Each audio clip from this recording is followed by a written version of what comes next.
அஸ்ஸலாமு அலைக்கும் மக்களே, எல்லாரும் எப்படி இருக்கீங்க? நல்லா இருக்கீங்கன்னு நினைக்கிறேன். நம்ம இன்னைக்கு தேதி 14/12/2025 சவுதி விசிட்டிங் விசா பத்தி ஒரு அப்டேட், ஒரு குட் நியூஸும் இருக்குங்க, ஒரு பேட் நியூஸும் இருக்கு. வாங்க அது என்னன்னு நம்ம டீட்டெயிலாக பார்ப்போம். நீங்க இப்பதான் நம்ம சேனலுக்கு போச்சுன்னா சேனலை சப்ஸ்கிரைப் பண்ணுங்க, லைக் பண்ணுங்க, உங்க ஃப்ரெண்டுக்கு ஷேர் பண்ணுங்க. சவுதி அரேபியா சம்பந்தமான சட்டத்திட்டங்கள், வேலை வாய்ப்பு தகவலை பத்தி நீங்க நம்ம சேனல்ல தெரிஞ்சுக்கலாம். சவுதி அரேபியால விசிட்டிங் விசா வந்து நம்ம ஆல்ரெடி பார்த்துருந்தோம்.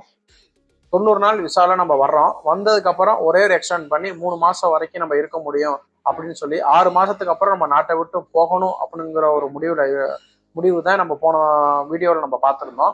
கிட்டத்தட்ட ஒரு விசிட்டிங் விசால நம்ம உள்ள வர்றவங்களுக்கு வந்து 6 மாத காலம் தான் இருக்க முடியும், அதுக்கு மேலே இருக்க முடியாதுங்கிற சூழ்நிலை இருந்தது.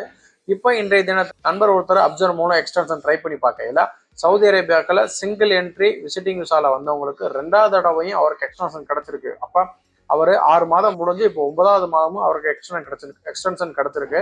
அல்ஹம்துலில்லாஹ். அப்போ சிங்கிள் ரீஎன்ட்ரி விசால இருக்கிறவங்களுக்கு எக்ஸ்டென்ஷன் கிடைக்கிறதுக்கான வாய்ப்புகள் அதிகம். அதனால உங்களுக்கு முடிய போகுதுன்னா 7 நாளைக்கு முன்னாடி உங்களுக்கு மெசேஜ் வந்துருச்சுன்னா உடனே ரினியூல் பண்ணிருங்க.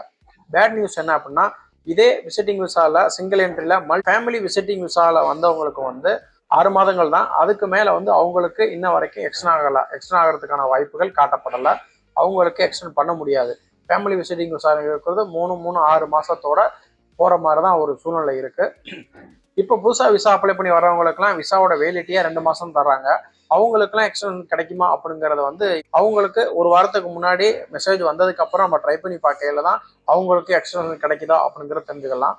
ஒருவேளை அவங்களுக்கு எக்ஸ்டென்ஷன் கிடைச்சது அப்படின்னா இனி விசாவில் வர்றவங்களுக்கும் அடுத்த 3 மாதங்களுக்கு எக்ஸ்டென்ட் பண்ணி கிடைக்கிறதுக்கான வாய்ப்புகள் அதிகம். கண்டிப்பா இது பயனுள்ளதா இருக்கும்னு நினைக்கிறேன். மேலும் இது போல சவுதி அரேபியா பத்தி வேறொரு வீடியோல சந்திப்போம் இன்ஷா அல்லாஹ்.